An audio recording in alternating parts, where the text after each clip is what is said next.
614 Productions was proud to present The Not So Neutral Zone, a show for you idiots by these idiots. I'm Jacob Smith with David Trexler, and we're here to make you dumber, I guess. We're actually here to have a little PSA about snow blindness and cats. Little Talladega Nights reference out there for everybody. I was going to go with all jacked up on Mountain Dew, but your drink looks like an Arnold Palmer Arizona tea, and I got some cherry vanilla Pepsi, not Dr. Those are not paid advertisements. Neither is Wraith Cigars. Just really what we had on hand. Just what we got in front of us. If we're going to keep going with that, we'll go with Glad trash bags, HP and Acer computers, and who makes our soundboard? Behringer? I mean, that's what's written on there, so we'll go with that. We got nothing today. We're just goofing off, so let's jump in with your topic that you picked out for me. The topic that I picked out for you. So, yesterday, I was at home by myself. We're trying to keep this PG now. Don't go down that route. Okay.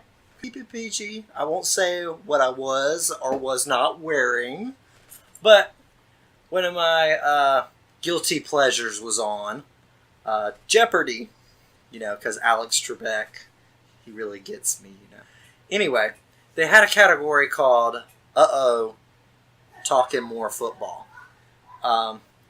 Now, this particular category is a reference to a category that they had back in February called Talking Football that went viral.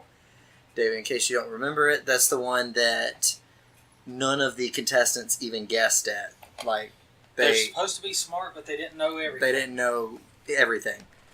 Now, I wanted to do the category from yesterday, but the J Archive, which has every Jeopardy, has not updated yet. But they hadn't updated yet. It's a fan-run site, so we'll cut them some slack. So instead, we're going to do the category from February 1st, 2018, called Talking Football, which, if you pay close attention to the date, you'll notice that is before the Super Bowl. So, David, are you ready to play some Jeopardy? All right, I'm going to play Trebek. You're going to play the super smart contestant. You're my Ken Jennings. Are you ready? Pull out the old school references there. Not gonna be 70-something. That was impressive. Anyway, alright, Talking Football for 200. Your choice, do or don't. Name this play in which the quarterback runs the ball and can choose to pitch it to another back. Quarterback option. Yep, correct. Alright, for 400. Tom Landry perfected the shotgun formation with this team. My dad and upset if I said any other than the Dallas Cowboys. The Dallas Cowboys. Not to mention Hank Hill. Tom Landry is the greatest coach ever. Alright, the 600 clue. By signaling for one of these, a returner can reel in a kick without fear of getting tackled. Alright, the 800 clue. These penalties are simultaneous violations by the offense and defense that cancel each other out. Offsetting penalties, correct. Alright, and this last one was originally a video clue, but I'm just going to read it. As Minneapolis' U.S. Bank Stadium prepares to host the Super Bowl 52, I'm looking at the Ring of Honor with names from this defensive line that took the Vikings to 4 Super Bowls. The Purple People Eaters. Yep. They didn't guess at a single one of those on the actual show. And David just ran through all 5. That last one, my sister-in-law would be upset at me because that's her team. So, and actually, the another reason is because one day, and I love doing this, I love going online and just looking up what I consider useless knowledge. But if I were ever on Jeopardy, it would. And one day I just got to looking up sports nicknames, like the Bronx Bombers, the Monsters of the Midway.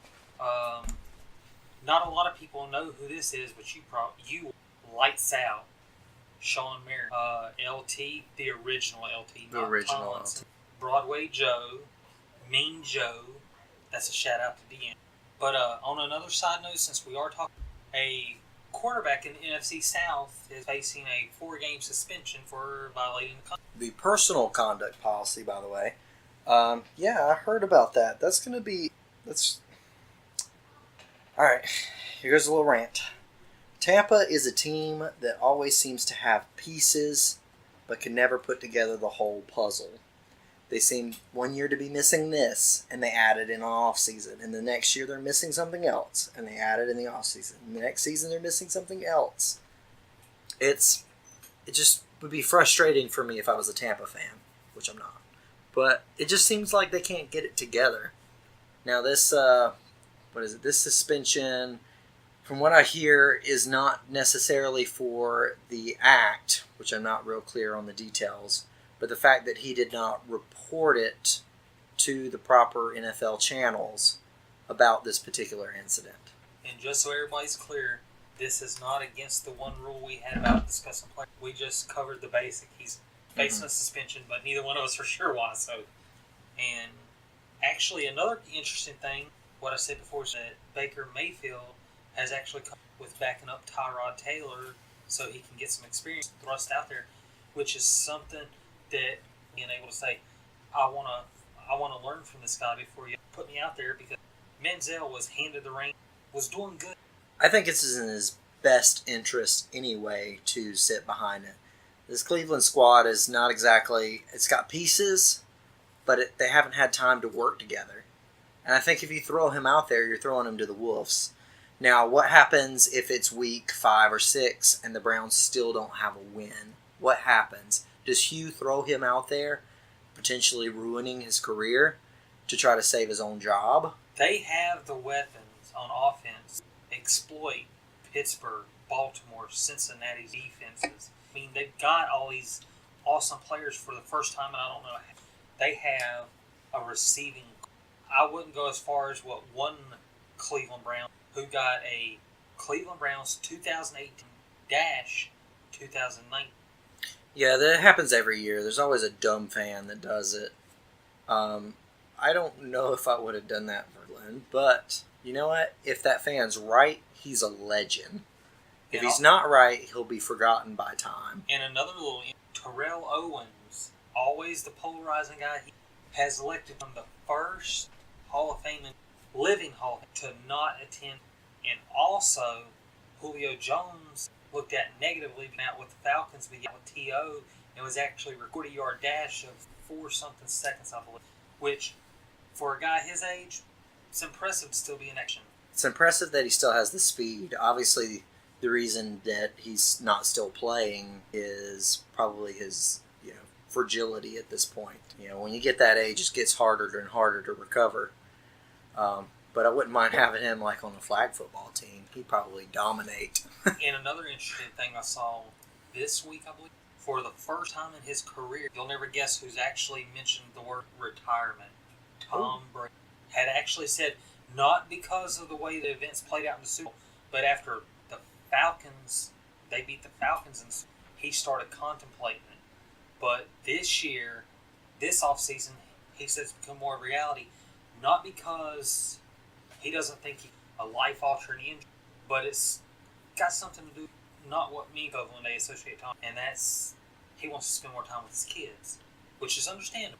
Yeah, and I think he probably would never say this, and this is all just conjecture from me, but once you've basically reached the pinnacle of your sport like he has, I mean, you've got more Super Bowl rings than any. Where else are you going to go? I mean, maybe that was his drive for all those years, was to be the best. And now that he is the best, he doesn't have Peyton anymore to be his rival. Aaron Rodgers and Breeze and Rivers and some of these other quarterbacks that have been around a while haven't achieved even half the success that he has. Where Peyton was kind of more toe-to-toe with him. Even if you don't look at the rings, especially if you don't look at the rings differential, but they were both in the playoffs every year. It kind of goes back to the last episode talking about same deal. You've done everything other than chasing wrecking you're really out there doing. We all know Tom Brady, if he retires after 2018 season 3, Tom Brady's next gen. And it will be a first ballot. And it's a shoe-in. There's no doubt he might as well go ahead and start planning what he's going to wear. It's just more or less it's a question of... Now, the only thing I think that he could sit there and chase would be Peyton's records with like passing yards and touchdowns. But Breeze is also there. Breeze is going to probably break them first. So, do you think that would be enough of a driving force? This kind of make a new rivalry. But see, now Breeze is over in the NFC, so it's not like they played each other that much. Where Peyton was some guy he played every year because they always finished in the same spots in their division, and they played every year, sometimes twice. If it were me, I would have after the Super Bowl against the Falcons. I'd have been. I think that would have been. It would have been a shocking moment, but it would have been a magic moment. Because think about this: had he retired after the Super Bowl, it wouldn't have been like the Patriots who had a quarterback because they had Garoppolo. I think that's what... Okay, a lot of it is rumors, and some of it's probably manufactured that comes out of New England. But basically, the whole Garoppolo trade was a whole big power play between Brady, Belichick, and Robert Kraft. Now, I don't know if any of that's true, but if it played out the way that... I don't even remember where I saw it. Some beat was basically saying that Belichick wanted to get rid of Brady, either through trade or something, and bring Garoppolo up, which with Garoppolo's immediate success in San Francisco makes a lot of sense. And apparently Robert Kraft didn't like it because, I mean, he's the face of the franchise. I mean, you let the man play his years out and step down comfortably. But, you know, now they're kind of in this position where they've got to get somebody. What happens if that left tackle slips or something, or misses a rusher, and you have a blind rusher at Tom Brady, and it's the end of his career? That kind of goes back to had a great quarterback gets hit just. And the thing to me, if you look at some of the guys in the league, and unfortunately I have to group one quarterback in doesn't have a Super Bowl that I know of. I think he made one AFC Championship game. If that. Phillip Rivers, Aaron Rodgers, Ben Roethlisberger, Joe Flacco, Tom Brady, Eli Manning, Peyton Manning, and Tony Romo. You take all these guys. At what it's to me, it's like, okay, some of these have already seen their, like Peyton. Yes, His fell off a mountain. Yes, he beat the Panthers in the Super Bowl, but it was his defense that carried him. His production for the neck injury just started declining for like a couple seasons. Retire at the top of your game. He should have retired after they beat the Bears because that would have gave him a high point. Brady, it's like, really, are you waiting on? Because it doesn't seem like Tom Brady. Tom Brady is almost the equivalent of Ric Flair is to wrestling. The guy can still go. At what point? I've got the accolade. I've got the trophy. I'm married. He's got a successful marriage, might as well say. Kids growing up. At what point is it, this kid that nobody wanted in the NFL draft went to Michigan. Patriots just go, heck, let's get that kid from Michigan, Brady. Let's grab him. The skinny white boy. He might not be athletic, but he has heart. And now look at him. What if they would have passed on Brady in that draft and went after another player and he somewhere else? Tom Brady may be not even a topic of conversation at all. He could be like, what's his name? The guy that had the flash in the pan for the Packers. Flynn. You could be that afterthought. Yep. He could have just been a name in the draft listings. It could have been, who is this guy? Tom Brady's 6th round? Who was that guy? Oh, he didn't make it to the season. He's cut. But you have to look at guys like him and another guy he didn't have a dynamic, but he also helped the fact that just because Brady in the 6th, TJ Hushmanzada in the 7th, these are guys that showed, like Manziel, you're not always going to be that star in the first round. There's those hidden gems in the late rounds that can surprise you. I think if they made Tom Brady's life into a movie without him actually have existed, if they made a movie about him, but he didn't actually exist, that no one would believe it. Everyone will watch it and be like, this movie's too happy. There's no way this scrawny kid goes on to be one of the greatest quarterbacks that ever played the game. There's no way that happens. And I think that's what the great part about it is. And yes, there will be a movie about him at some point. There was another. Oh, I remember. Bring you up a point about Manning when you're talking about him. I think if they had beat the Seahawks in the Super Bowl, since he broke the touchdown record that season, I think that he would have retired then, what was his supposed peak of his career. I think he would have gotten the Elway treatment of retired right then and there. But instead, he kept it rolling for 2 more years. You mentioned him, Romo, undrafted.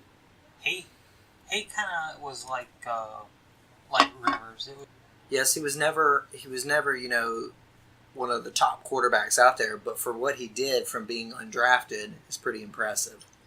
I think with him, it was just one of those situations where Jerry Jones thought that he could do what Robert Kraft, replace Drew Bledsoe with another quarter. Nobody paid attention. It didn't pan out for him. And to me, Romo was kind of selfish that year. He hurt his back, and he still come back later on in the year. Kitna was carrying the team. And this was a guy who struggled in Dallas. It's one that I was talking to somebody earlier. Bill Belichick would be the equivalent to an expert miner. He's able to take other people's trash, turn it into treasure, take that lump of coal like Dante Stallworth, took Brandon LaFell from the Panthers, made him a good receiver. Chad Johnson, Ocho Cinco, who everybody thought was a big ego. And he was content being a number 5 receiver on a team that was actually going to, that the Bengals couldn't get, and that was a Super Bowl. He didn't get grateful for the opportunity. Not everyone gets that opportunity. So this is something that's been running through my mind. I thought of it before, and all this talk of quarterbacks made me think of it. Is the current trend in the NFL towards younger and younger quarterbacks? Maybe it's just that we have all these older quarterbacks that are generally the sport. But it seems like that there is a huge push to get a young quarterback. Let's see, just in the past few years, obviously you've had Bortles, you had Goff, you've got Wentz, Winston, Mariota. It's really starting to turn out that, Stafford and Newton, our team's quarterbacks, are starting to become the older guys. They're not even 30 yet. Or I think they turned 30 this year. Or Ryan's over 30. You could Ryan, Newton, and Stafford into the same group. Yeah, Stafford is getting ready to turn 32, I think. So you've got this young talent that's coming in. You got this young talent that's coming in, and a lot of this older talent that's leaving. Do you think this is a current trend, or do you think this is just natural progression as all these other quarterbacks leave? You got some now trying to fight that resistance. Flacco and Roethlisberger trying to fight this thing. They're not looking at these teams are trying to set the team. They're much on the back nine of their. You got to start playing a free. What they should look at is take note from a certain most recent Super Bowl. Nick Foles would be the backup on an Eagles team than he would Cleveland Browns. What would be the biggest downgrade to go from Super Bowl? A team that's only won 1 game in 2 seasons. A team that's had a track record not being too smart, and most of the players who were on the Browns team, their dads were babies the last time the Browns were. Yeah, the Browns have had it rough. I feel like I'm a little too quick to blame it on ownership, but I would say of the teams in the NFL that had the biggest ownership issues, you've got Cleveland and you got Washington. Dallas a little bit. We'll see how this new stuff pans out. But I think those are kind of like the 3 teams with the biggest ownership problems right now. Carolina is wait to be seen because they just changed owners, but I would actually say that's biggest issue. Go to the Bay Area, 49ers. The 49ers. Because their team fired Harbaugh because he didn't want to agree with Harbaugh's vision for the. He fired him, promoted Tom Sula because supposedly Harbaugh, if you notice, the 49ers are starting to get more harmony again, which tells you Tom Sula was not a detriment, not an asset to the team. Well, Tom Sewell ended up getting the job because he was the last man left. Chip Kelly was just a hold on because they couldn't find the guy they wanted. They did Chip Kelly. I think a lot of it has to do with the owner, York, with him kind of taking a step back. I think he tried to be more hands-on than he needed to be. When you're an owner in football, or really any sport, there's a good chance that you are not an expert at the sport. Maybe, say, Michael Jordan might be an exception. Granted, he played in a different era. I wouldn't even say he's really an expert. Not with the way he handled the Dwight Howard trade. Yeah. You had a star on your team that actually had me a Hornets game just because Dwight Howard was on here, was a high-profile player. Something they haven't had since Alonzo Mourning, Larry Johnson, Muggsy Bogues, Dale Curry, those guys. They don't have, they've got people. See, I struck a nerve there. But there's not really many other former players or coaches that own teams. When you're an owner, you pay people that are football experts to make football decisions. Most of these football owners, actually probably all of them, are businessmen. You do the business decisions, and you hire good people to make the football decisions. Well, I think he's trying to. Jerry Jones is that long guy that can. This is who I want. Look, he had Jerry Jones. He came into ownership at the back end of Tom Landry. He had Bill Parcells. He's had some good components, and if you look, he's had some great players. You can't forget the trio known as Aikman, Irvin, Smith. When they were there, you had to have a level for the team that not many teams. One of the problems I think with they could have handled several of their, from Harbaugh to the one linebacker they had that got arrested, and I just don't think they would have when they had Bill Walsh as coach. Young guys who, when they walked in the locker room, they commanded the respect of it without having to say anything. Yes, sir, Mr. Montana. Yes, sir, Mr. You don't see on me. Maybe that has a lot to do with free agency. And apparently a lot of players are preferring shorter contracts now. So there's a lot of team jumping. You try to hit free agency as early as you can so that you can get the maximum payday. So I don't think there is that much loyalty anymore. Now, granted, pre-free agency players were really undervalued. So I will admit that free agency is a good thing. But it does seem to harm that kind of team bonding. You kind of have that. In some teams, guys that like to work out together, and then you'll have some guys, anybody on the team, their own private workout during the off season. And in the past, with certain teams, with Brett Favre and Sterling, John Elway and Shannon Sharp, Aikman and Irvin, Aikman and Smith, Irvin and Smith, Aikman and anybody on the Dallas offense. You don't see these guys who want to work anymore. It's more. You have the thing with women now with the in the NFL. It seems it's the or that's why like Tom Brady being paid a lot less than his market value. If he had free agency, it would be a watch.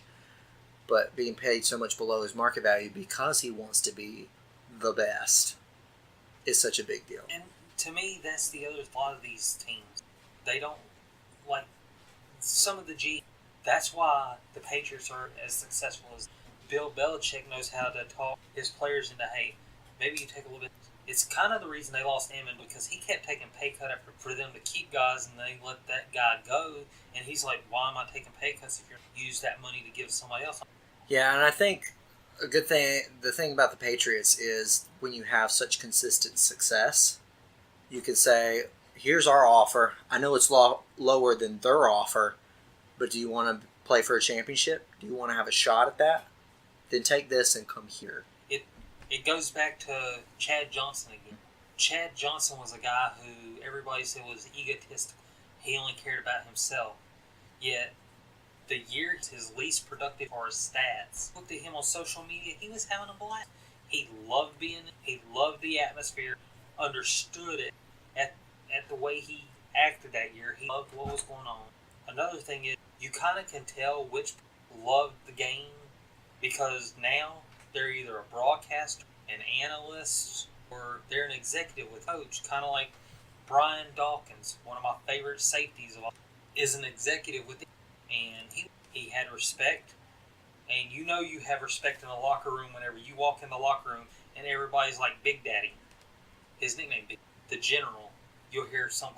Peyton was considered a general. The field general, yeah. And to me, I don't think, as annoying as some people, it was kind of one of those things, that was his. Maybe it was code. Maybe if he said Omaha, Omaha, Omaha 3 times, the wide receivers and the whole offense knows, hey, he's changing the play. He's changing the play to this play. And they all know on his sheet, 3 Omahas is this play. Yeah. It could go from halfback toss to wide receiver number 1 running a slant versus running a flat route, something like that. He's just kind of telling, hey, you switch up or cancel the play we're audibling. Yeah. And the fun part about that is, like, one week it's this, and people watching film, and they might go, well, maybe it's going to be that again. And then the next week it's a complete dummy call. So that was pretty neat. I can't think of really anyone else that has such a catchy, something that's kind of caught on as an audible. You can also look at some other quarterbacks, and I don't think other teams, but you'll see some players, they may, their code for I'm going to audible may be how many, because you'll see a lot of quarterbacks go up and they'll touch their hand to their mouth or something like that, and the guy could just go grab on his chin guard with just his index finger and his thumb, and they're like, okay, hey, he's reversing the play. The defense doesn't catch it. The other coaches don't catch it. Mm-hmm. And it's a uniqueness. Now, we saw in the Super Bowl that both teams tried to trick play. It didn't. But, you still got to commend the quarterbacks, both Brady and Foles, for at least they tried it. How many teams would have, what's the chances you would have seen Aaron Rodgers do it? I think since it's the Super Bowl, you put all on the line. And I think that's something that Brady really has done his whole career.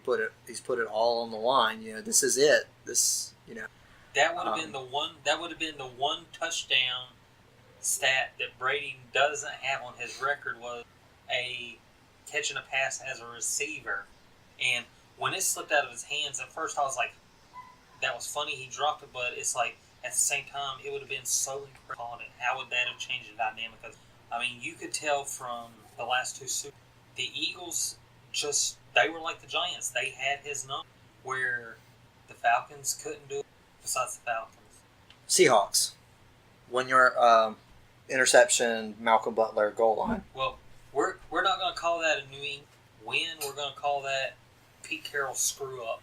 Yeah, the fun story out of that Super Bowl is how the Seahawks are driving, and everyone on the sideline is telling Bill Belichick to call a timeout. Now, this is a high-stress situation here.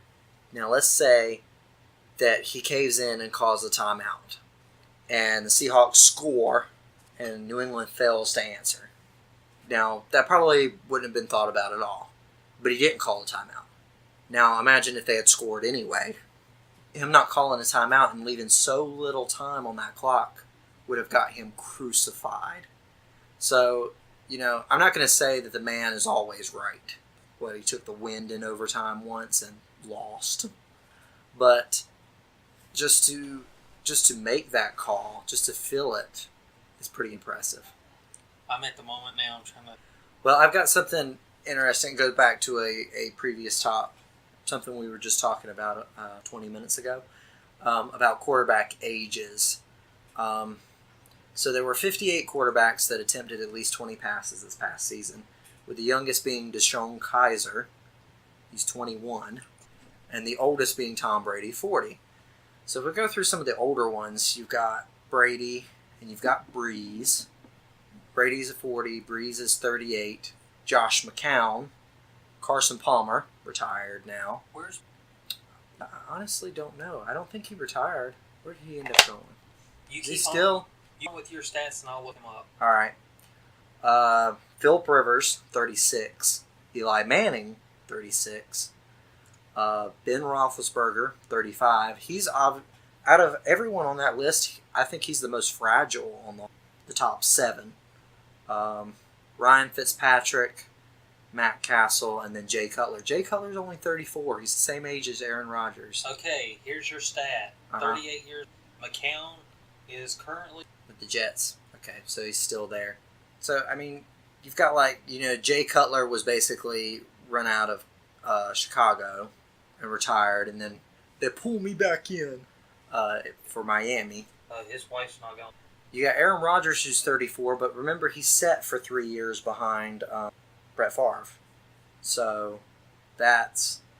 But then, this is the biggest point. The biggest evidence I have to support this, they're really focusing on young talent. And that's Alex Smith, Kansas City, only 33. You think, he's probably got 3 or 4 more good years left in him. But what does Kansas City do? They trade him, and now they're going to trust everything to Patrick Mahomes, who is 22. He's younger than me. And they're going to trust their future to him. Now, I'm not going to say that he's not good. We haven't seen enough of that. Enough evidence to say one way or the other. But they've traded for 11 years younger. Yeah, you gotta kind of also take into account. We've got one we've talked about that many years he stepped in for Drew. So and everybody's like, because you got to remember Brady at that point. Belichick was still. He had been with Cleveland. Not everybody was expecting a lot from him. Never mind the fact that Sales had vouched for it. And Brady has just come along. Why did 30 teams pass on him? Why everybody else passed on him? And why nobody else took a shot at him? So you just kind of go around every year. You see all these.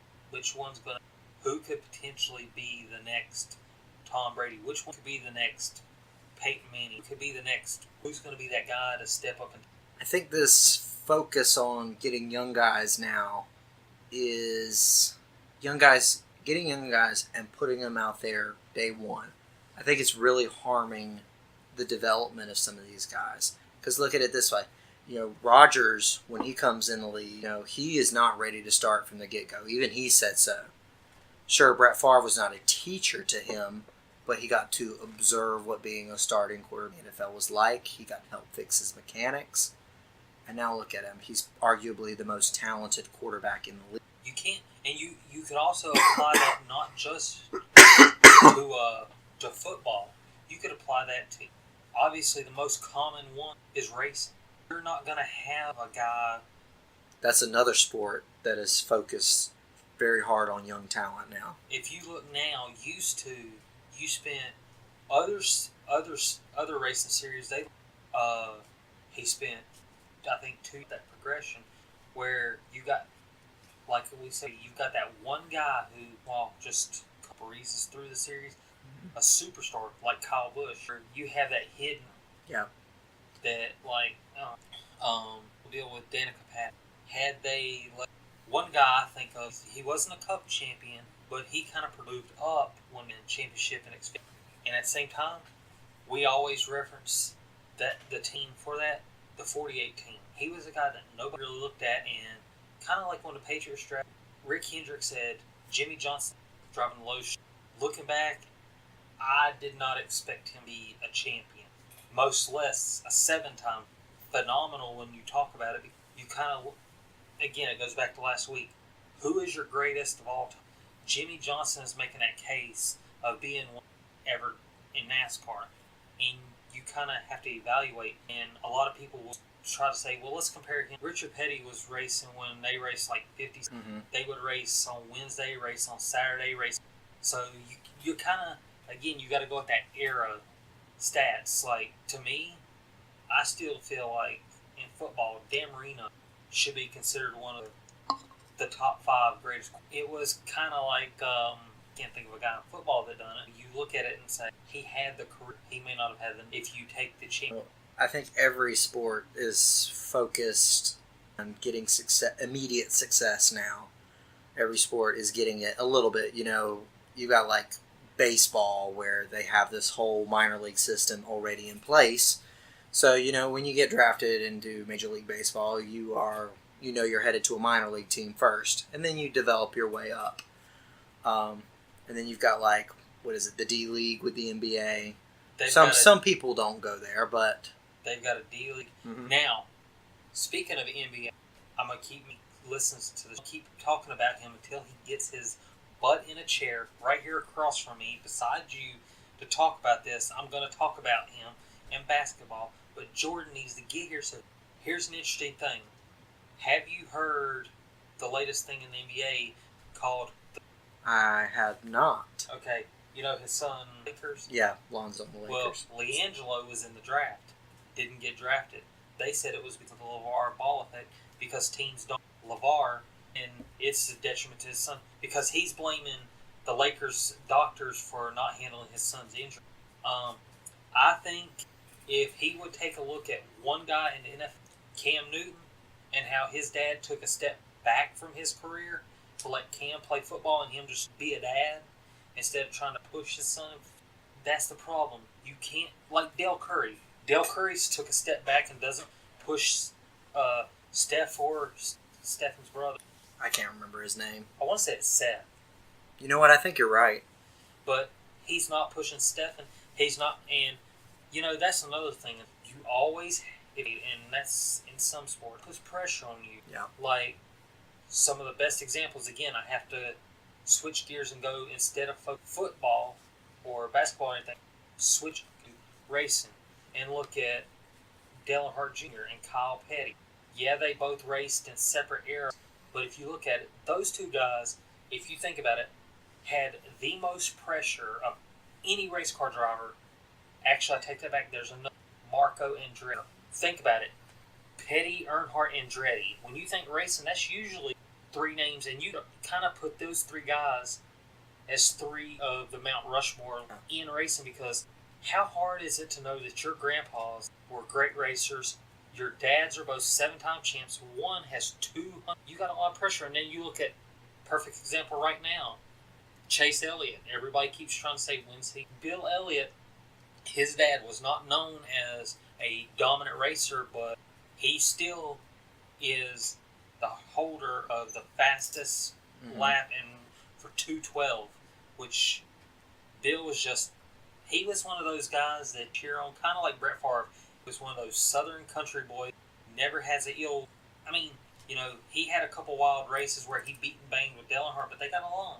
You kind of look around NASCAR and there are some guys out there who are having decent careers, and their dads may not have been the best racer, but you kind of, they put too much pressure on a next generation driver because their dad may have had, like, another one, he didn't have a great, but at the same time, if you look at him, that's one of those guys who, he didn't struggle, he wasn't that good. If you think about it, this guy, Kerry faced two big issues. His dad passed away in a race a couple months later, and he's racing an ARCA race. Him and his best friend are coming out of, I think it was turn. They collided. Kerry's car skidded to a stop. His friend died right there on the track in a wreck with him. You know, stuff like that rattles you, and it's almost the equivalent of going out there and playing football, baseball, basketball, hockey, and having, like, LeBron James. His son is almost old enough to play in the NBA straight out of high school. What kind of pressure are people going to break in high school in the NBA as an 18? He decides to go to college because him and LeBron say, you know, son, you might want to get a fallback. And his son goes to college and stays. Are they going to say, oh, well, it took him 4 or even Kobe's kids? Yep. I mean, look at Michael Jordan's kids. None of his kids played basketball professionally. His kids, one of them played football and played basketball for like a year or two and then stopped. It's all about, don't put the pressure on the kids to try to outdo their dad. Let them. Yeah, I think I'm going to try to get in on this one. So LeVar Ball is obviously the most, he's on one extreme end. You know, you're actually detrimental to your kids' careers. It's almost like he's taking him. Yeah, he's trying to live through his children. I want to point out probably one of the better examples. I don't recall much of Archie Manning and the Manning brothers started entering. The biggest thing I can think of is where he kind of talked to Eli about not going to the Chargers. So I think that's a more positive experience because Archie just kind of had the experience in the league. And another thing that both of them have had better careers than he. I think they built on that. So that's a more positive experience. But then, yeah, if you want to talk about pressure, Dale Earnhardt Jr. is one that had big pressure on him to succeed. Big pressure. I mean, I don't know of anybody else except maybe Petty that had that much pressure. You know, your dad's a 7-time champ, and you're racing his car. Yeah, it's tough. With Andretti, it was the same thing. Dad for years, Michael chased the Indy 500, and having that famous of a Mario, and a couple years ago at 60 some years old, he does the ride along, and his car actually nobody but him in it actually had an Indy while he was out there running some test laps just to kind of get and wrecked it, got back out and went back at it again. Sometimes that the pressure is trying to outdo Dad. Casey Mears won a 600, I think. I think I watched that one. Yeah, that was his first. But his uncle Rick Mears, famous, and that was some pressure there. What about some? This would have been a great topic for Father's Day. Happy Father's Day. But what about some more positive? You know, what are some people that got opportunities because of their dad? You know, obviously Dale Earnhardt Jr. got an opportunity because of who his dad was. The Matthews boys, their dads, Clay and Bruce Matthews, players in the league. Now they're playing. I don't know if you'd consider this guy because of his dad, but James Lauren, linebacker in NFL, his dad and his uncles, famous wrestlers. His dad, Joe, Road Warrior Animal. His uncle, John, WWE now, is one of their big guys. So he, obviously, if he said right now, I'm done playing football, wrestling career, you see that, that's also another thing too. Yeah, it's scripted, but like Ric Flair's daughter, one of his sons died of the other one. Both sons tried to be wrestlers. Obviously, one of the biggest ones, Dwayne Johnson, The Rock, his grandpa, and his dad, even though they were father-in-law and son-in-law, have a big history. Every sport, and yes, I'm going to consider wrestling a sport, that it's that generational thing. And you can already look at, probably realize that their sons have. Howie Long's son won a Super Bowl with the Eagles and the Patriots. And, you know, so he can kind of say, well, I'm proud of my son because I won a Super Bowl. That's one of those father-son success stories, right? Success, at some point, and, you know, like Russell Wilson, his son's playing Little League Baseball.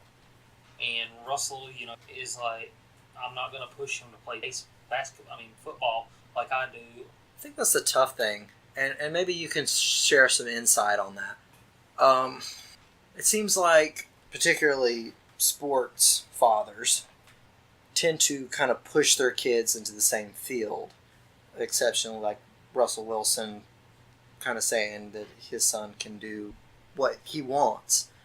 I think, as a father, do you want your kids to be as successful as you in whatever you're good at? Or do you want them to have their own things that they're good at? Do you want them to feel like that they need to be as good as you at something or better? Or would you be proud if they were really good at something else? I actually had this conversation with my dad on Father's Day of all days. My dad, I'd say well over 10. Now remember, this isn't a psychiatrist session. Coached baseball. Mm-hmm. Oddly enough, one of his that he coached as a kid on one of his baseball teams now runs here in town. Yeah, 8th Street. And so they still swap stories about baseball. My dad actually coached, and I got the opportunity last year to coach soccer, which is something I like to watch. Not necessarily one of my top 2 choices of a sport I'd want to coach, but it was actually good to get that coach. Of course, it's not really a league, it was just like a church team, so they're playing each other, teaching them skills, life lessons. And last year, I had both my team. This year, they were on opposite teams. Even though my son wasn't on my team, I still coached him like he was. And, you know, I kind of never played any organized soccer except in gym class in school. So to have my daughter score a goal and actually be enjoying a sport that she didn't even want to play, and to kind of, tell my son, hey, she's outdoing you. What did you like? So you need to. And I've had the conversation with them several times about if they want to play. Do you want to play this sport because you like to play it? You trying to see what's, like I told her, soccer is your best route. For him, obviously you're going to want soccer or baseball if one that pays the most. If you want longevity in a baseball's kind of the way the whole designator. Yeah. Plus, now soccer probably gives you the most opportunity. All the soccer, MLS, La Liga, stuff like that. Hockey, you don't, because around here hockey's not really thought of as a sport. There's not a lot of resources for development. I think we've gotten a little off track. We didn't have a plan for today's episode, so yeah, but I was trying to steer you to a certain thing so that we could talk about it, and you ended up somewhere completely different. I don't recognize this place. We're not in Kansas anymore. God, I would. Anyway, I think. Now, I don't have kids, but I think that I would want, if and when I have children, I would want them. If I had children, that I would want them. I'd want them to be successful in something. I'd actually want them to be successful in something different, because I'd love to have something shared with them, but I also want them to be their own people. And I'd also want them to have something that they are dedicated to, not just doing something because I did it, or... Well, on that same note, it's like that because my wife's parents, her dad's in the mill, has worked 3 years, and she's here, so she went my mom has had years of food services. My stepdad's a truck. My stepmom has worked several different, and my dad... Yet, I've more non-food in so many different ways, but that's not my thing. This is more my comfort, talking about sport. So, yeah, I would probably, right now my kids are my son, he's all over the map about what my daughter wants to be a teacher. So it's just, and it changes every so often, you change your idea. Oh, yeah. Like right now, you're aspiring to be an accountant, one of everybody's favorite things. Because that's one less be a teacher. So you guys kind of have 2 separate directions as well. So you could probably be looking at your kid could manage an art studio, work for a marketing firm like that, in a totally different direction. So now that we got that out of the way, we're psychoanalyzing people that's not even in the room with us. Just on an I had on my notes for if suddenly some of the guys like Xfinity or a couple guys, not like pick a couple guys to have race team. Almost like Furniture Rose startup. I think they started as one. And they started as one with Kenny Wallace.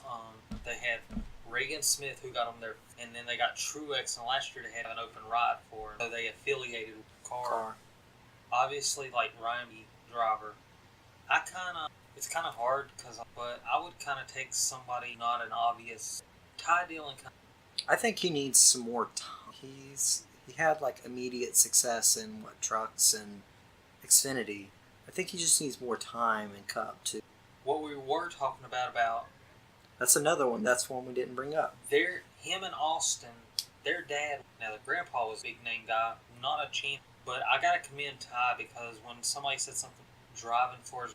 Yes, the team he drives for, but he said he doesn't want to drive under the racing banner because he sees how everybody looks at Austin as and he doesn't want that. He wants to earn it, which even Austin said that's a good thing. That means he's not going to have the perceived easy way out like when Kyle Petty ran 45 car for DEI. Well, actually, that I know of, Chase never ran. And I think that was kind of that. I know I was saying 2 drivers, but it's kind of, I guess, the reason why.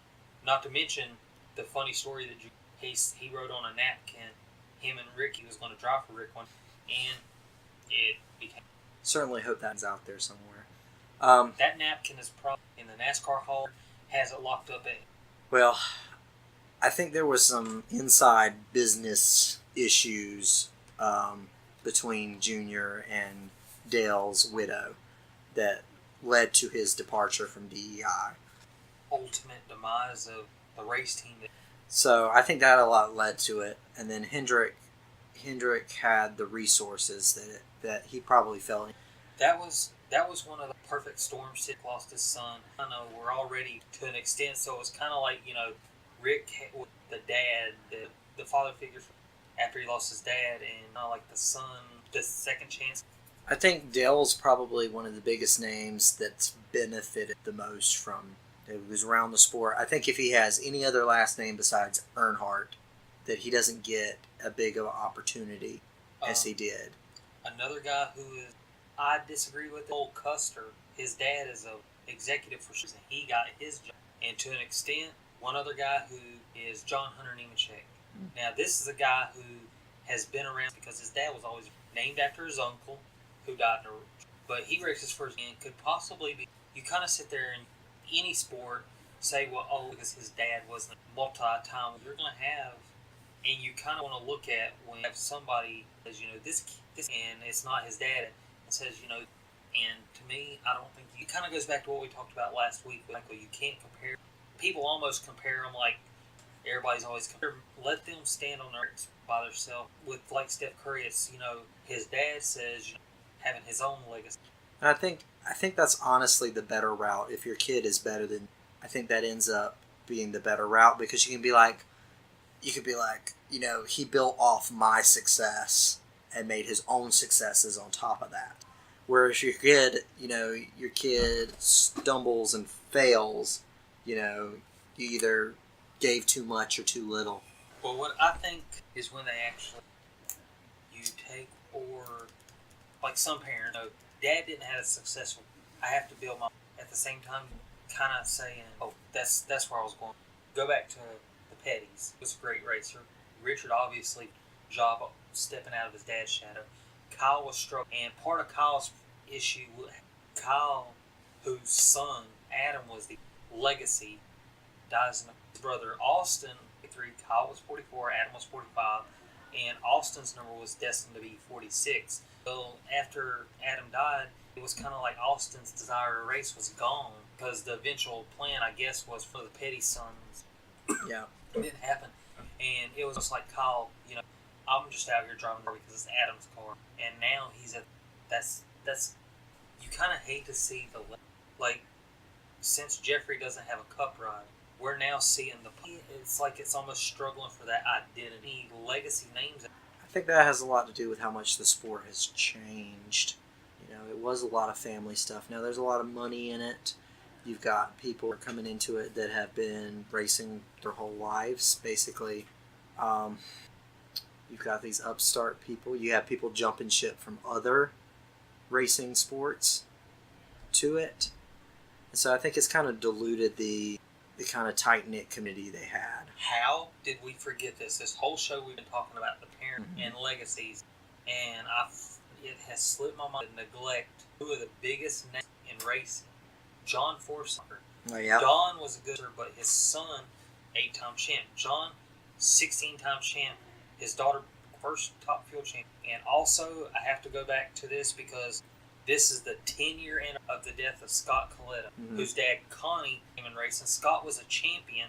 His cousin, Doug, is basically the proverbial Martin of drag racing. Now that Ron Capps has won his, and I got to go with two things that hit me big that are in the last 2 weeks, record last weekend. But one of the legends, and I have their mayor, Snake Among, Tom McEwen, died last week. This week, Leon White, known as... So, and his son actually tried football for a while, and Vader was actually a football player for, I think, the Rams. So those guys now, so it's like, you've got these gaps in legacies. Obviously, John's got to be proud. He was for once at a loss for words. Now his daughter Court is dominating and if she wins the championship, not only will he win, I think, like his funny car champion, but she would be the funny car champion, which is the last of the main classes without championship. So at least John Force and Don Schumacher's sons or children are doing something that you don't see in many others. Dominant.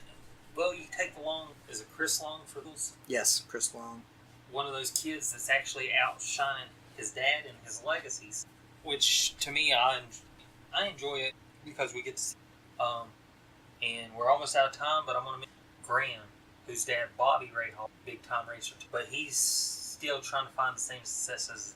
I would not want to be Jimmy Johnson or Tony Schumacher. I would not want to be. I had to look it up, but real quick, that John Force only has daughters. All right, that's going to wrap us up for this week. I suppose we'll be back next week. Thank you. We'll have a week break. So thanks everybody for listening. We're going to do a little short episode this week. Just go to Facebook and YouTube. Like, subscribe, thumbs up. Please no thumbs down. Tell your friends. Tell your enemies. Tell your friends' enemies. Tell your enemies' friends. Frenemies. Frenemies. Have a good week. See you guys later.